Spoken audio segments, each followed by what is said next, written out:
Welcome to the Thinking in Between podcast, where we explore the borderlands between health and social science. In each episode, we're joined by guests working in this space who share three big ideas that have influenced their thinking and work. And today I'm delighted to introduce not one but two guests on the show. Professor Claire Cameron is the UK's first Professor of Social Pedagogy, and Dr. Deniz Arzuk is a researcher, both based at the Social Research Institute within University College London. It's brilliant to be joined by you both today, thank you. And I wonder if I could ask you first, Claire, to say a bit about your career journey so far and what you're up to now. Yeah, thank you. I started out as a social worker, working in residential care, first in a secure unit in the north of England, and then in Cambridge and London, Cambridge, Hertfordshire. And then I became interested in doing research, had a couple of small jobs working on a project on young men in Islington, looking at the social origins and the consequences of their mother's depression for their lives.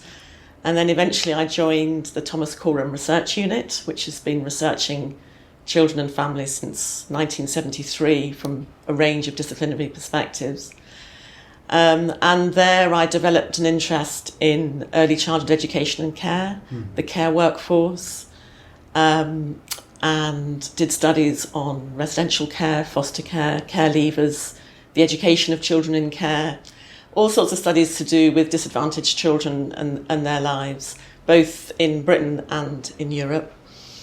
And then now I'm Professor of Social Pedagogy. Social Pedagogy is a discipline that's really common in continental Europe. It refers to a way of working mostly with children and young people, but also adults and older people in all kinds of settings that are not home and school. So any kind of youth work or early childhood education work, or what we would call social care work in this country. In places like Germany and Denmark, this is the major occupation, the social pedagogue, who works on not just a task basis, but on a kind of developmental educational basis. It's ideas around working with mutuality, so jointly kind of investigating what would make you feel well, what are your goals in life, how can we support you to have the most meaningful life. Those kinds of questions are uppermost for the social pedagogue. Mm-hmm. It's not a top-down thing, it's trying to be from a democratic approach to care and education, I suppose. We did studies in the mid-2000s in residential care, comparing Denmark, Germany and England. This is for young people, and found that the qualification of social pedagogue, the organisation of residential care, and the commitment to working in that field in Denmark and Germany was leading to much better outcomes for young people and a much better quality of life for young people in those countries compared to the places that we studied in England. And that started me off on a trajectory of exploring social pedagogy in relation to how it could be introduced in Britain. And eventually got some money to develop a social pedagogy professional association, a suite of vocational qualifications in social pedagogy, and becoming one of the co-editors of the International Journal of Social Pedagogy, which is one of the family of journals that UCL Press look after now. So we've come a long way, but it's still not a very well-known profession in Britain. And then more recently, I've been doing studies that are more area-based, so looking in particular at Tower Hamlets, and how the wider determinants of health play out for children and families in relation to, so, for example, income or play opportunities or emergency food provision, those kinds of things. And I also have a project that's about young people in coastal towns, and the disadvantages they have there, and how through kind of co-production work we can understand more about young people's perspectives and have that inform how to redress the deprivations of living in coastal places. So a whole range of things, really. Fantastic. Thank you so much. And I'm going to ask you a bit more about social pedagogy and to unpack that term a bit more in a moment. But maybe if I just turn to you for a moment, Deniz, can I ask you the same question of a bit about your own career journey so far? Yeah, thank you. I think I am one of those really interdisciplinary scholars because I started off studying architecture for my undergrad and then moved on to doing cultural studies and social history. But all of these three had the common thread of looking at childhood. So for architecture, I was very interested in children's spaces. And then in my MA and PhD, I looked at childhood, history of children and childhood. And then that took me to my first postdoc in Sweden, based in a childhood unit. So it was a coming together of scholars working on children and childhood. And then from then on, I continued working on how social change impacts children's lives and the way we think about children, and also what sociological perspectives can offer to the way we think about children. And that's the basis of my work here at the Social Research Institute, and that's what put us in touch. Brilliant, thank you so much. So the first idea you've chosen today is social pedagogy. Yeah. And so Claire, you said a bit about what this is. I guess, could I take you back to when you were a social worker on the ground and you first come across this term and this area, and how did that start for you, of starting to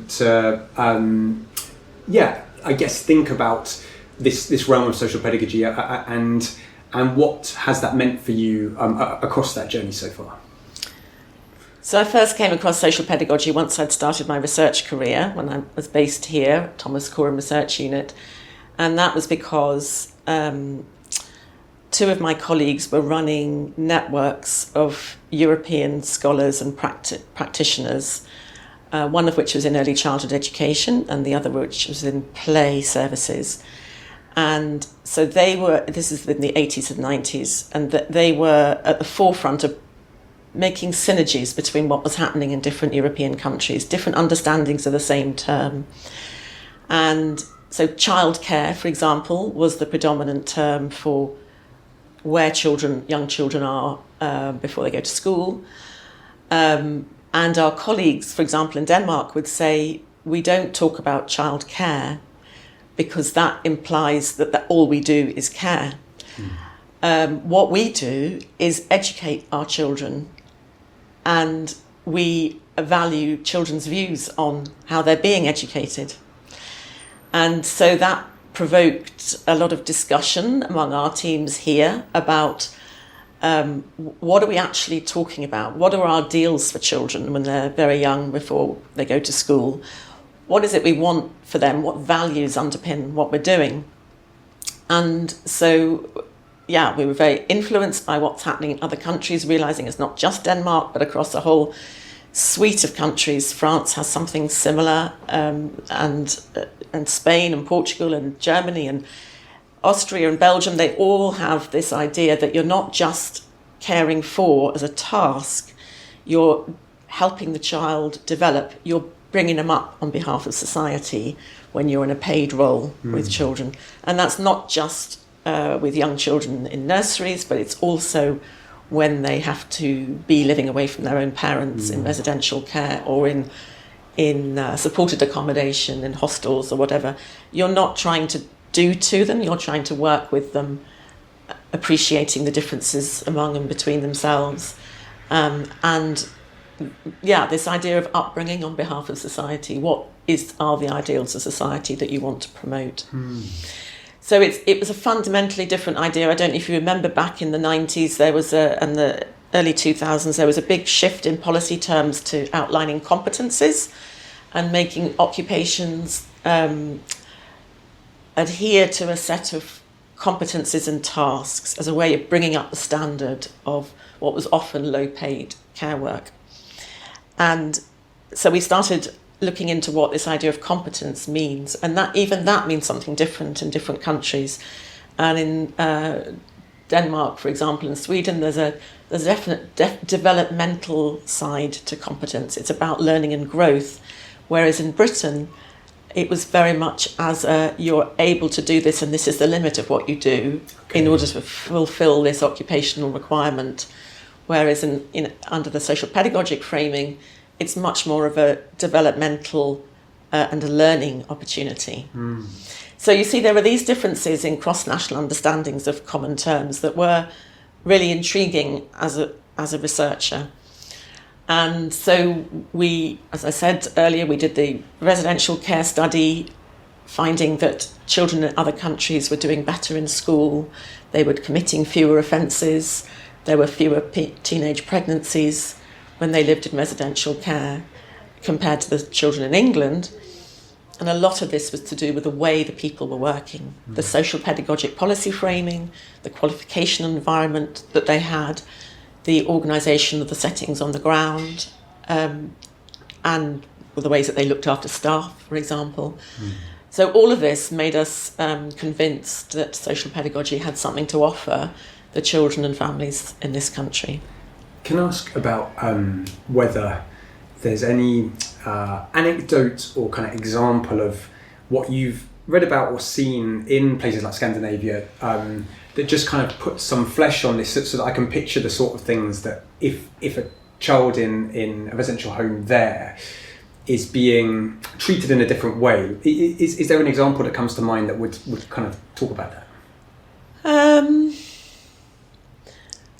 Well, being treated in a different way. Well, there might be a problem at meal times, for example, with maybe I'll take a different example. We asked scenario questions in the residential care study. So one of the scenarios was about a child who didn't want to be there, who had contact problems with their parents, and then it escalated and they ran away. And then we were asked what the staff would do. And in this country, the workers were reporting to an outside agency, the police often. They were linking the steps that they took to procedures. And in the other countries, they were concerned, obviously, to find the young person, to talk to them, to find out what was concerning them, about what was underpinning not being able to see their parent because contact was prohibited. And they were using the phrase, "it depends." Mm-hmm.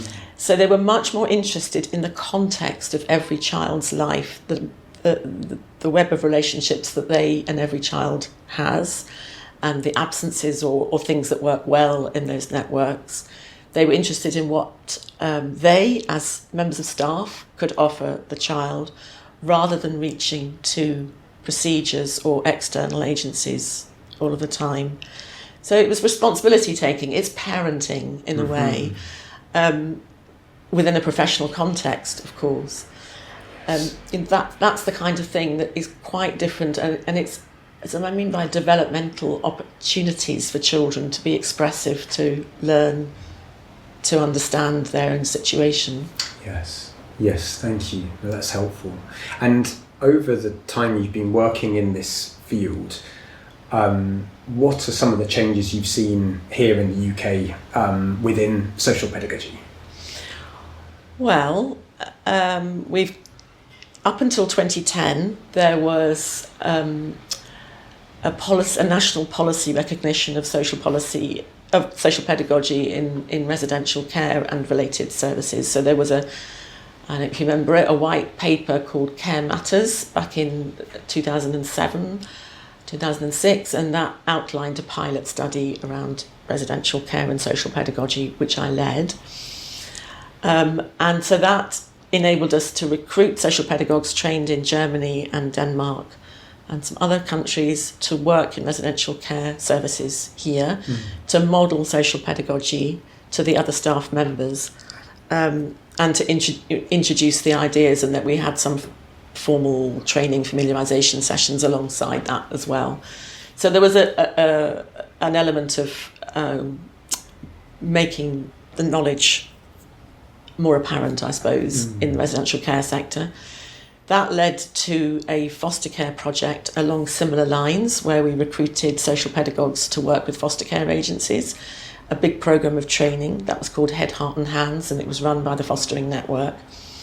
So again, the familiarisation process was taking place. Alongside that, the Social Pedagogy Development Network was started by some colleagues, which was called itself a grassroots movement, and it held twice yearly sort of mini conferences, I suppose, in different locations around the country. Lots of local authorities were interested in how to turn around children's services to make them more humanitarian, humanistic in orientation, to bend more towards relational practice, meaningful activities, more say for children, I suppose, in their everyday lives. And that has continued to an extent, although the national policy context has fallen away. And the Social Pedagogy Professional Association started in 2016, 2017, which has continued a programme of awareness raising, resources, and it has a book club, it has sort of webinar events, and there's now a global dialogue on social pedagogy as well. So there's a lot more connections, I think, going on between social pedagogy ideas, but also between different kinds of services, so early childhood education services, youth services, residential care, foster care, mental health. There's a lot of circulation, I suppose, of the ideas. We've got a long way to go in this country, particularly in relation to changing the occupation, for example. The main occupation of social pedagogue is not really recognised as yet, although I did have one of the social pedagogues who came originally with a residential care study is still in Britain, and wrote to me saying she has a job as a teaching assistant in a school.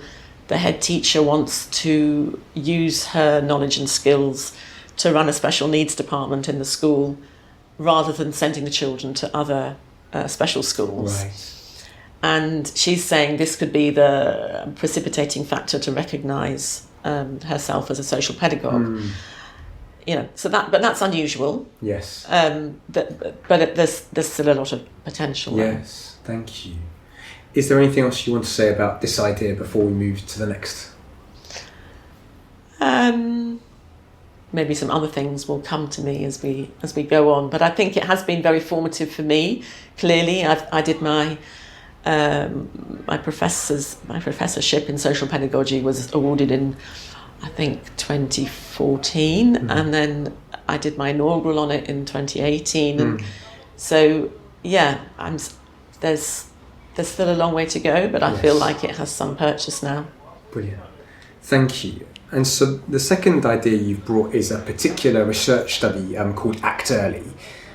Could you tell us a bit about the story of what Act Early was and how it shaped how you understand different approaches to evidence? Yeah, so Act Early is a programme that was funded under the UK Prevention Research Partnership, which is a collection of lots of different funders, including the Wellcome Trust, from 2019 to 2025.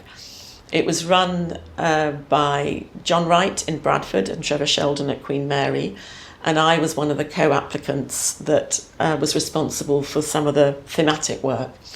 And the idea really was to develop a new way of addressing the wider determinants of health for children in urban places that have got high rates of child poverty, and these two places were Bradford and Tower Hamlets.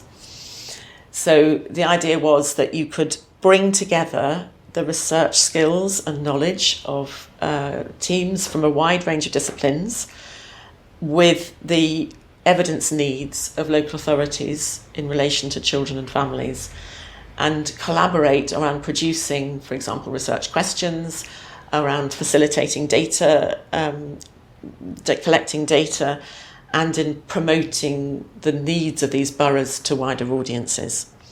So within Act Early, we had started off as three streams. It then expanded around healthy livelihoods, healthy learning, and healthy places.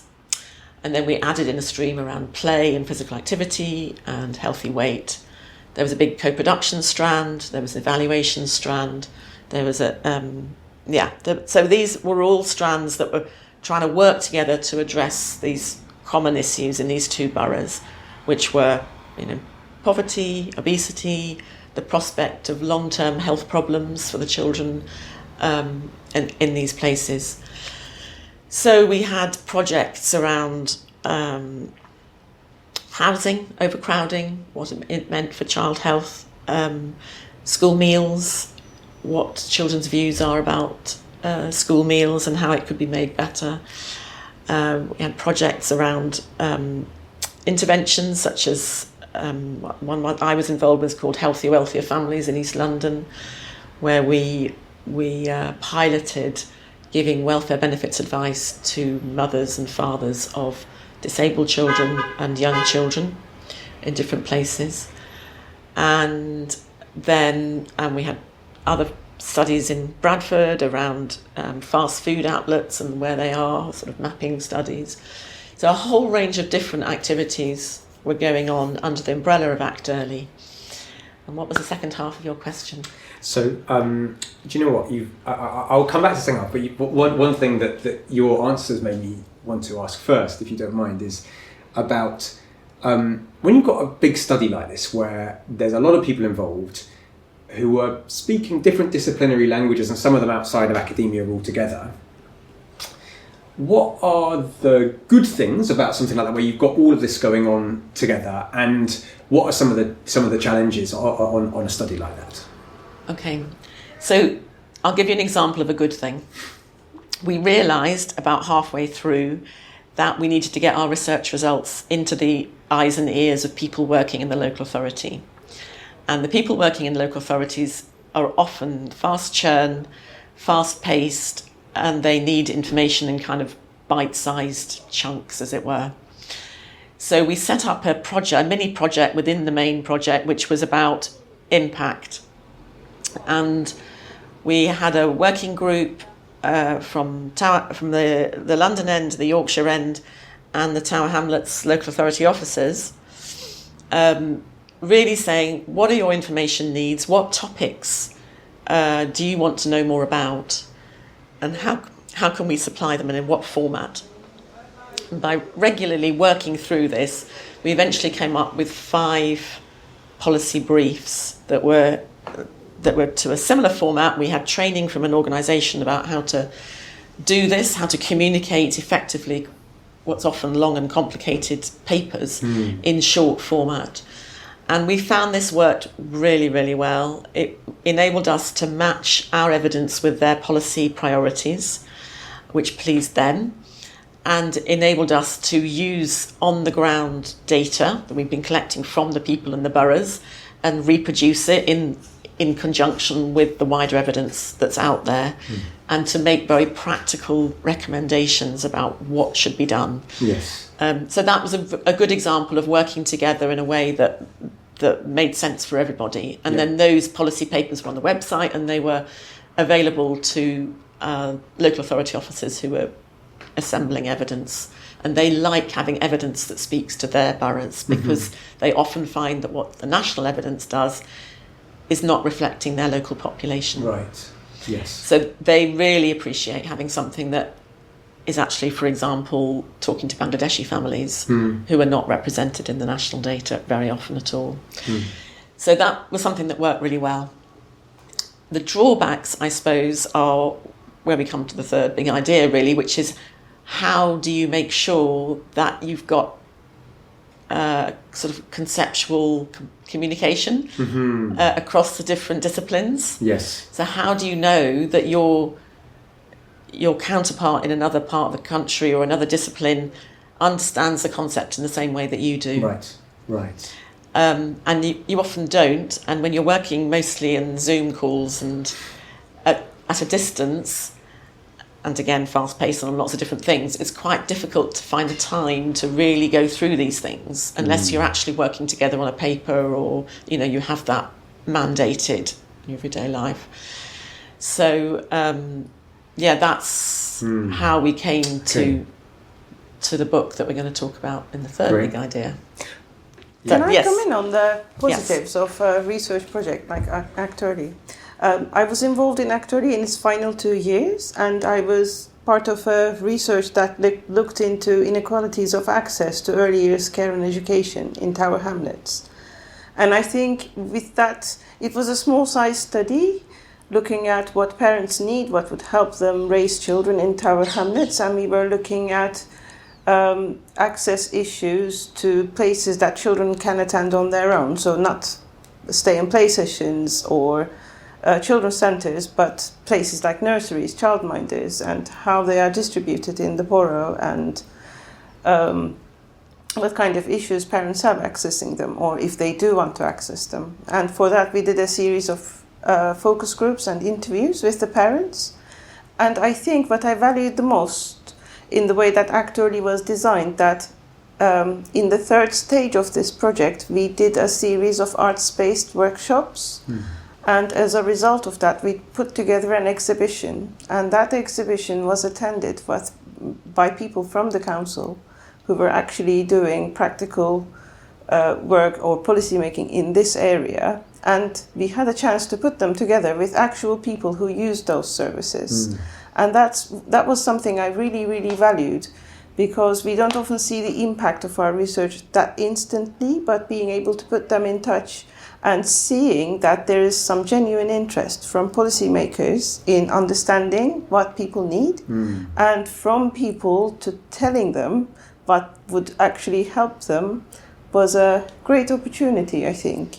Yeah, so it was in Whitechapel Town Hall, which is a fantastic space that the councillor renovated while we were during the programme of Act Early, and we had this amazing exhibition that was curated by an artist, and Deniz was part of the team that produced the artefacts with the people who'd taken part in the workshops.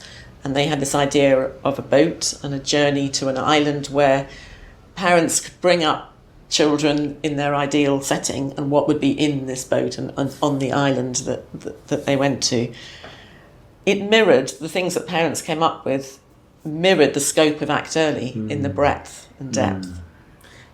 Can you say a bit more about what some of those things were that came up? Yes.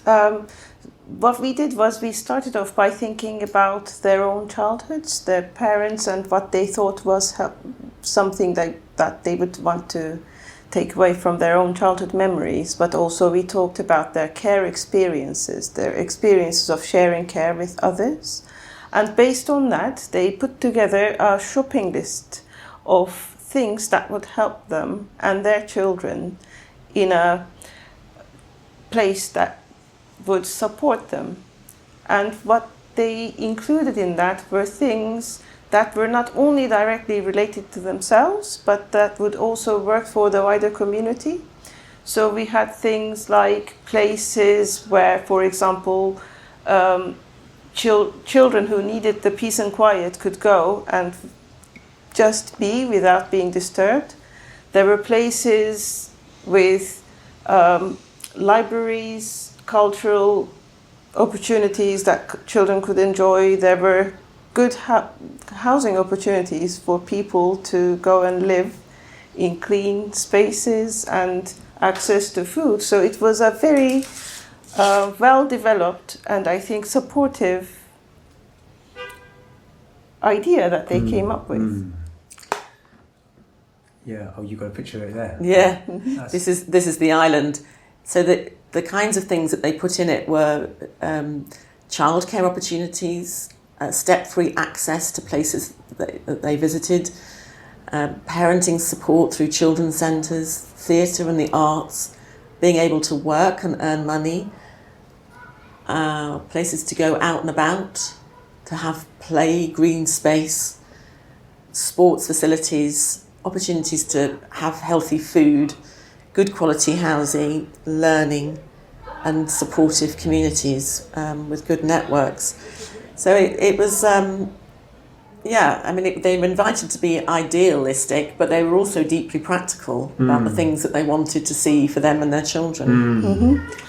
I guess one thing I'm interested in is the conversations you had with so-called policymakers, and I guess policymakers to me often is a bit abstract because you kind of picture someone sitting at a desk somewhere who's just writing these big documents that are going to change the world, and actually in reality it's probably not a huge task force in Tower Hamlets Council who are strapped for cash and who are struggling with lots of kind of daily crises of their own. And I guess I'm really interested to know for whether you got a sense from them of how the sort of work you're doing is actually implementable for them. Is it that it just gives them more ammunition to kind of go to try and get some more resource? Is it that it allows them to divert resources in a different way? Is it doing something different? I'm just interested to know how that knowledge that you're providing kind of hits the road when it comes into local authority spaces.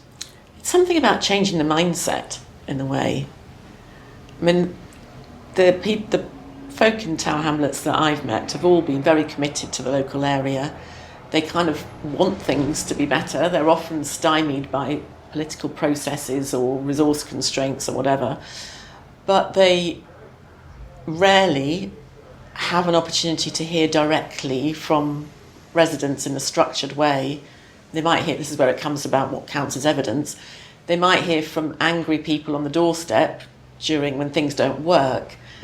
But it's that what the research has been offering, I think, are considered structured ways in which views can be formulated and worked through and represented, rather than just being, noises off or a soundbite here or an angry reaction there. Yes. So it's quite often the case, I guess, that head teachers, for example, might have angry parents on their doorstep hearing them shouting off about something, but put it away and think, okay, so I've got to appease that, but I don't really know if that's representing the wider picture or yes, or if it's just that person. Whereas the research opportunity, I mean, it was a group of people, I can't remember how many people were involved, I think it's about 30 people were involved in the end, who are investing their own time. They're not, that it's more than, the workshops, were 4 workshops, I think, plus the exhibition was quite an involved process, at the end of which they were thanking the research team for helping them develop their own sense of confidence and the ability to speak up and express themselves and so on. So they had a considered opportunity, and then the policymakers that I spoke to at the exhibitions times were saying, this is really good, this is the kind of information, the kind of depth, qualitative information that we don't get in our regular means of understanding what's going on out there, which might be one-off surveys or representation through counsellors or whatever. Yes. So it is a really valuable opportunity for them. And then, does it actually change anything is the next question. I guess it changes the way that they frame the questions from then on. Because they do have influence. They do, the public health officers or the whatever, they do have an opportunity to set the agenda. What are we going to investigate? Or we might think about what we saw in that exhibition about, I don't know, Bangladeshi women want somewhere to sleep, in public space. There was sleep pod as one of the things. So I think it's more subtle than just saying A leads to B. Right, absolutely. And about the policymakers, I mean, there are people behind desks, yes, but there are also people who are organising activities in children's centres. Right. And it's very valuable to know that families would want something in the afternoon and not just in the morning. Yes. And it is also very important to be able to put in something that one of your research participants said in what when we sent in the evidence for the government inquiry around early years, because there are some things yet that are very hindered by structural issues such as lack of funding, but then there are other things that can be quite easily addressed, such as the information flow from the council to the parents. It's very hard to find information about what's available in the borough, and people may not know where to go, what to look for, and because of that, the assumption is that there is no demand for the services, whereas there is the demand. Yes. Yeah, yes. I think one of the things that we found was that there is a discourse out there that early childhood education and care, so your children attending nurseries and so on before school starts, is good for children, but parents, particularly parents in disadvantaged areas, don't want it because they've got grandmothers or whatever to look after children. What we found is that, in fact, the barriers to people taking up the provision are much more structural. They're much more about eligibility criteria, about cost, about the messaging that goes out there that because school is free, that's good, because nurseries you have to pay for, that's not so good. It's it's a more complex kind of debate that needs to be had, in which parents' needs need to be articulated, and that's what the research was able to do, really. Thank you so much. I'm going to move us on to the third idea now, if that's okay, which is about urban childhoods, both the concept and the book, and around the importance of the sociology of childhood. So, Deniz, maybe if I start with you on this one, could you tell us a bit more about this field and how it allows a different way of seeing within public health and urban studies? Would you like me to talk more about urban childhoods as a theme or critical childhood studies? Yeah, why don't you start with urban childhoods? Okay, when we set out to write this chapter on what's being written about urban childhoods, what we found was there is a lot of academic work going on and coming from different disciplines, but there is a lack of sustained collaboration between those disciplines. So there are some really good ideas and findings coming from urban studies, coming from public health, from critical childhood studies, but they don't come together in a meaningful way to make way for policy change.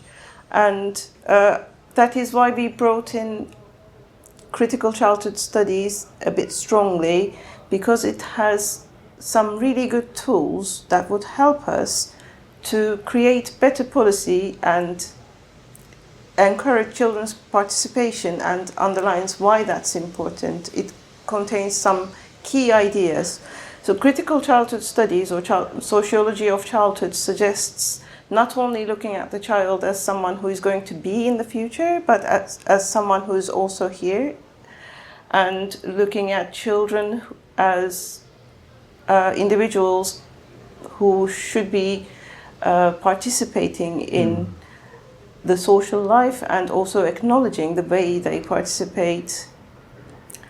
And it gives us a framework for rethinking about children and childhood that doesn't single out children as people we know what they need and we as people who are going to be developing in predictable trajectories, but as embedded, contextualized local agents who are in relation to other humans and in relation to the wider community. And those were some of the ideas that we brought in to the way we think about urban childhood, because we think that it is a very important subject to understand urban childhood, and it is a very valid analytical subject, and it does need the input of different disciplines and what their research, I think, offers in the way we understand childhood. But it also requires an understanding that is attentive to the diversities and inequalities of childhood and different factors that come in the experience of growing up in an urban setting, including class and gender, race, disability, as well as generation. And basically, the most important idea that we brought in with this chapter is, I think, that this should not only be an academic exercise, this should have practical and political implications. And for those to happen, we need to understand what children want. So without, I think, turning to children themselves and asking for what they actually need, we can't come up with meaningful policy solutions. Yeah, so the chapter is part of a book that has 12 chapters, which are all from the Act Early family of studies, looking at different aspects of urban life for children. And in the chapter that Deniz and I authored on the sort of theory base, we were trying to bring together these disciplines of public health for children and urban studies, childhood urban studies, and the sociology of childhood, and say, look, we're all trying to do something similar here, which is to elevate and understand children's lives.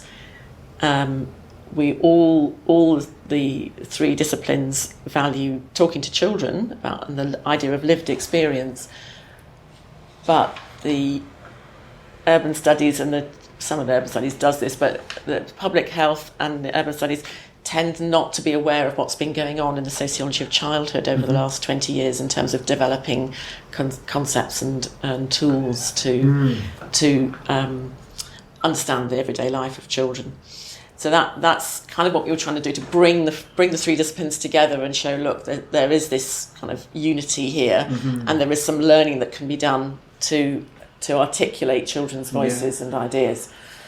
And then other chapters look at things like spaces to play and school streets and mother's mental health, child poverty, and what can be done about overcrowding, or different sort of more indirect influences on children's lives, some of them, but all trying to promote this idea that you can look at inequality and look at differences between children, especially in these very socioeconomically deprived areas. But you can also look at how, if you look at children's voices, at how they are bringing something hopeful.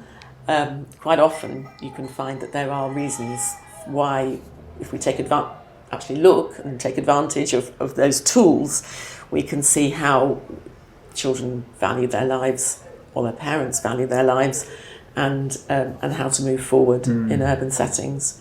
So it's called Urban Childhoods Growing Up in Inequality and Hope, to try and bring together these difficult circumstances, vitality of people's lives at the same time.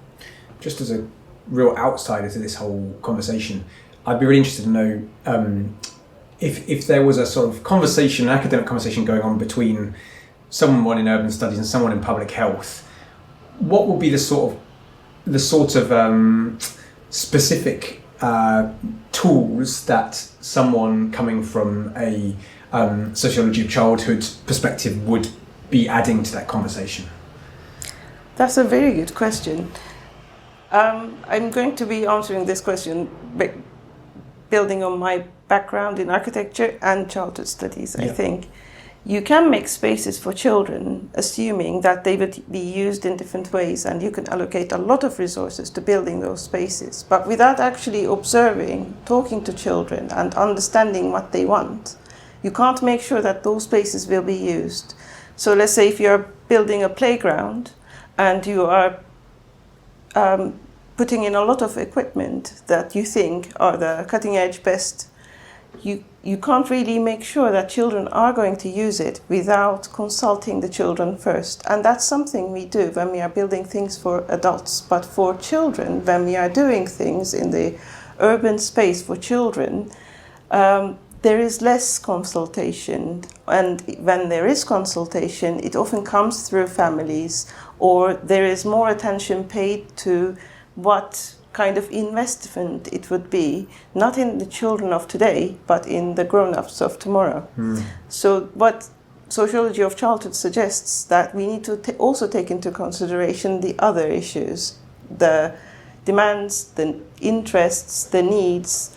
So if you are building a playground and putting it out of reach of families who need to walk there, it wouldn't work. If you put in equipment children are not interested in, it wouldn't work. If you make it a very noisy environment, that would be exclusionary to children who do need their quiet spaces, and etc. So I guess that's the main thing. And it kind of reminds me of this idea Miranda Fricker writes about, of epistemic injustice, and particularly testimonial injustice, of having a status where someone wouldn't consider you to be someone who has knowledge or has kind of authority to speak into some sort of knowledge. And I think whether it's her or someone else, but writing about how children are classically sufferers of epistemic injustice, that their status as children often rules them out in other people's minds of being holders and creators of knowledge. And I guess I'm just interested in knowing, in practice, how do you give voice to children in projects like these that allow that knowledge that's often pushed to one side to actually come through and to start to shape their reality now? There are so many creative methodologies in academic research with children, starting with very young children and including babies, newborns, in doing research and capturing what they are saying back. And as they grow up, these methods are a bit more accessible. So for babies, it might be trickier, but there are ways of doing it with babies too. With older children, there are various methods. There are critical cartography methods. There are arts-based methods that you can use. There are co-creation and storytelling, using yeah. photography.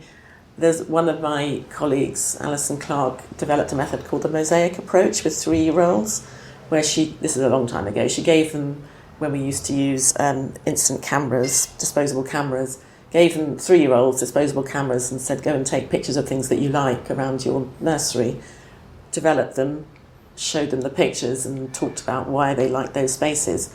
And that opened up a whole range of studies and understandings about how children appreciate the spaces around them, and allowed us to know about very young children's ideas of hiding from adults, for example, in the forgotten spaces of nurseries or playgrounds or parks or whatever. So there is over 20, 30 years, there's been developed a whole suite of methods of how to do this. But I think the first step is to acknowledge that children have status. They're not just vulnerable, in inverted commas, but children have status in their own right. They're human beings. Yeah. And once you start from that kind of basic respect, really, then it's incumbent upon researchers, policymakers, service providers to think, how can I change to adapt to the communication possibilities of the child, rather than expecting children to fit in with the things that as adults we think are appropriate. It reminds me a bit of how, I guess, at the other chronological end of life, about how life for elderly people often becomes all about safety and risk management, and everything is aimed towards how do we stop something bad happening, like you falling over, or like you having whatever kind of thing that we don't want to happen, and we get anxious about that, rather than saying, what does it look like to be a flourishing person in older life? And it sounds like it's a similar thing can often happen with children, that it's flattened to how do we keep everyone safe. And I think back actually to your first sort of questions around social pedagogy, that particularly maybe children within who are looked after maybe fall prey to that even more, because everyone's so focused on how do we just stop something terrible happening, that the questions about flourishing don't even come about. Absolutely. Yeah, there's a whole industry around risk management in services, which sometimes goes to extraordinary lengths of, stopping children playing in sand pits because they might get sand in their eyes, or stopping children jumping off a tree stump because they might fall over. And that whole, it's not just a professional lingui, that goes into the realms of indemnity and insurance and things like that. But that's something that the social pedagogues really try and address. They have a concept called being risk sensible, and really try and understand taking risks as a learning opportunity. So to get practitioners to say, okay, so if a child jumps off a log, what are they learning about their own bodies, about the things that they can do and that they can't do, rather than just saying that's a hazard. And that it's exactly that, whether it's old people or young people, it's about flourishing and learning about yourself, not in an abstract way, but an embodied way, to try and make life more independent, flourish better, improve quality, and self-reliance. Jumping on that, there is also the idea that we are doing this for children, but when we start recognizing children are human beings that we share a life with, we begin seeing the way we relate to them, the care relationships, the way that children make things and participate. So it's not only about making urban space better for children, but it is also about, like with any other urban dweller, it's about learning from them. Children do make space, and Wendy Russell, for instance, has written about how we can learn about the way children use streets as a society, the way children's care works. That was another of our influences in writing the chapter about urban childhoods, the way they form care relationships with others around them. So it's not only about us servicing children, but it is also about children being seen as part of social life. Wow. And I guess a lot of those methods you talked about are ways to make that knowledge visible in the conversation, because otherwise it just goes, adults, and I include myself in this, can be so blind to that, and you just kind of walk on and you don't notice that someone is doing something incredibly innovative and resourceful, just kind of who's quite smaller than you, and who's making something work that I might not even think of. Thank you so much. I think I wonder, is there anything else you would like to say on this idea, or anything we talked about before we finish today?